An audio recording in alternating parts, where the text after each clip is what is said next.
Welcome to Area DMG. Welcome back to Area DMG. I'm your host, Phil Placido, Mile High Mouth, and today we're unboxing a controller. You've seen the thumbnail, so you already know what we're unboxing. So I'm going to get to that in a moment. But first, I'm going to show off some of the other Legend of Zelda related controllers that I love. Here's this one from PDP. It's a wired controller. It's pretty good. I like that it's got like the L and the R buttons here. This stuff here works pretty well. I actually changed out the tip. Remember correctly on this one? No, this one doesn't change out the tip. Okay, it's got a pretty good D-pad. This weird crest for some reason. I think it's pretty though. And then these short versions of the ZR and ZL buttons. Then we of course have a gold, because Legend of Zelda to me is gold.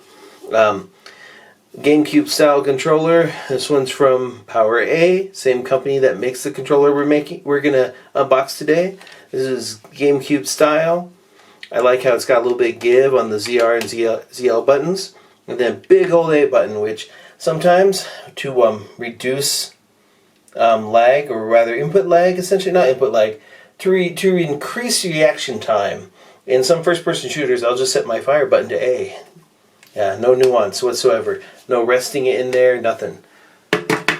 Of course, with The Legend of Zelda, they have kind of a blue theme, and if you have a Brook adapter, like me, or so, I don't have that on there right now, but then this is a good controller. We're going to compare that one to that, and then we're also going to compare it to the standard Pro controller that Nintendo made, which, pretty good stuff. So these are the controllers we've got there, and then we have a little hoary D-pad controller, and look, it's Zelda, who this particular controller that we are unboxing is kind of based off of. Anyways, let's get to the controller. It's this. It looks like a white Xbox controller almost. Here's the top of the box. Here's the back of the box. What's funny is that it actually has programmable buttons that you can map on the fly, essentially. There's a programming button. Then you press it and you decide what to use it for, which you can actually use it for the L3 and R3 buttons, or whatever they call them on the Nintendo Switch.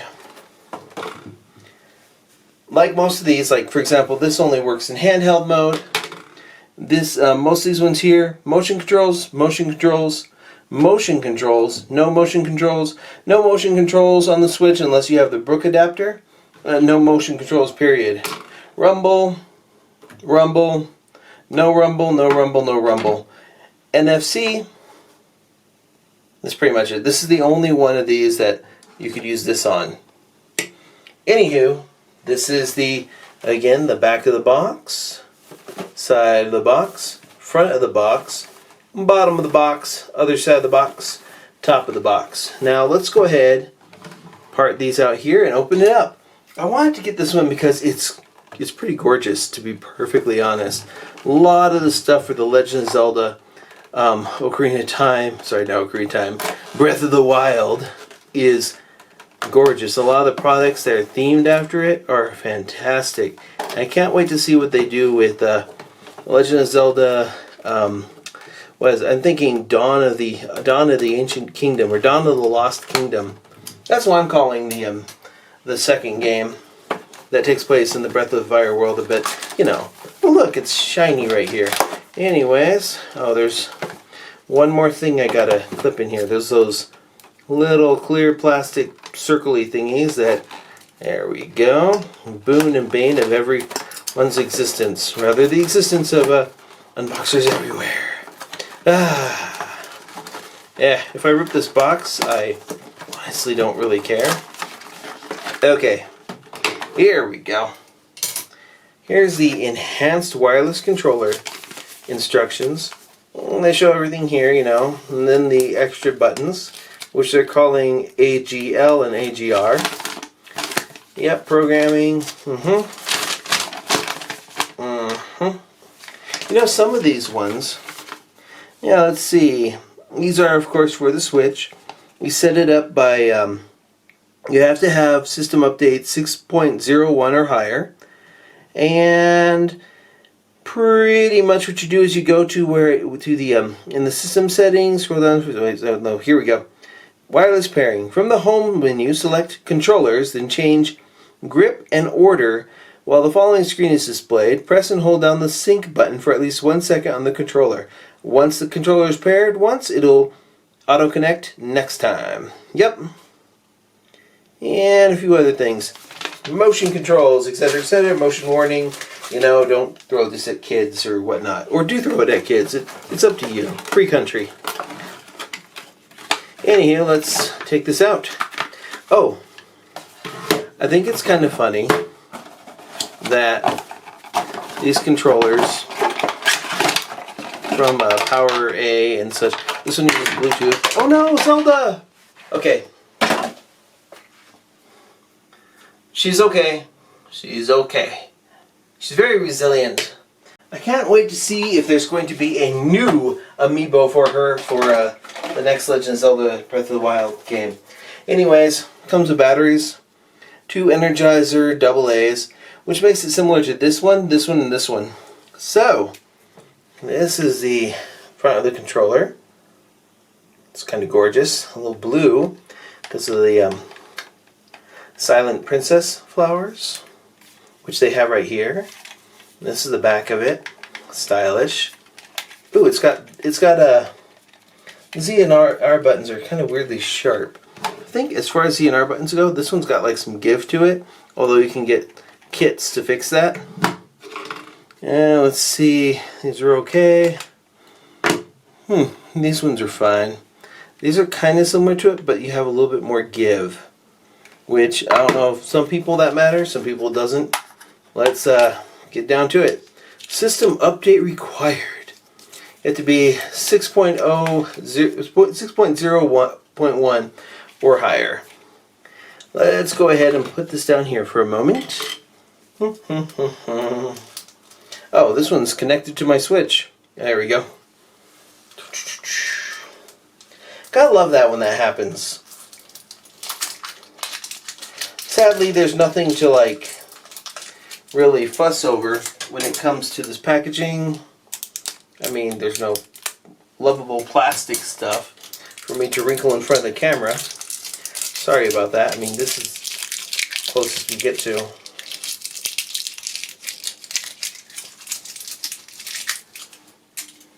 And of course, AA1 and AA2. And then of course we drop that. Yay, dropping stuff everywhere. Drop it like it's hot. Done. There's our sync lights. There is our button for programming these. There's these. It's searching for my Switch. Buttons.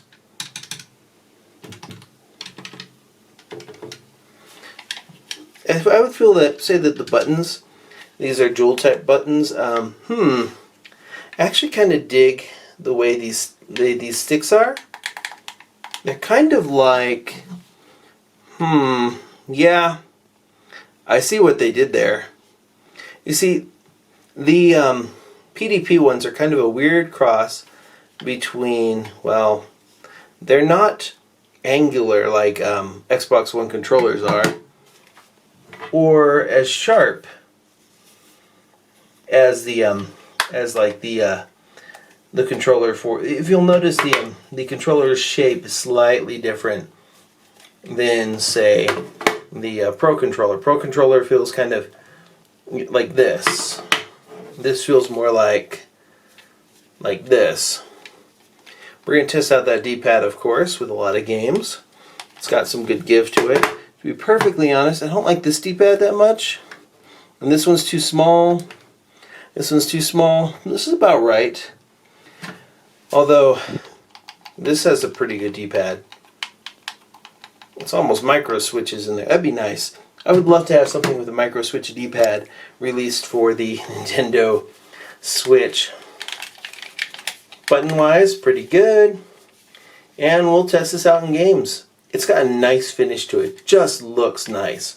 Kind of like how this kind of looks like a bit of a work of art. But this, yeah, quite great. And if you're a person who has like lots of people who want to play multiplayer, you're just like, yep, here's another one of these. Get this controller.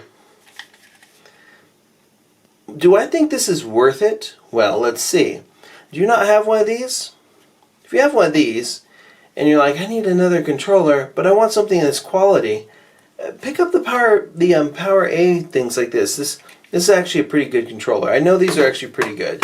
If you want wired ones, because you're like, latency, this is pretty good, because this is USB. You can actually use this, and of course this, and with some finagling, this on your PC.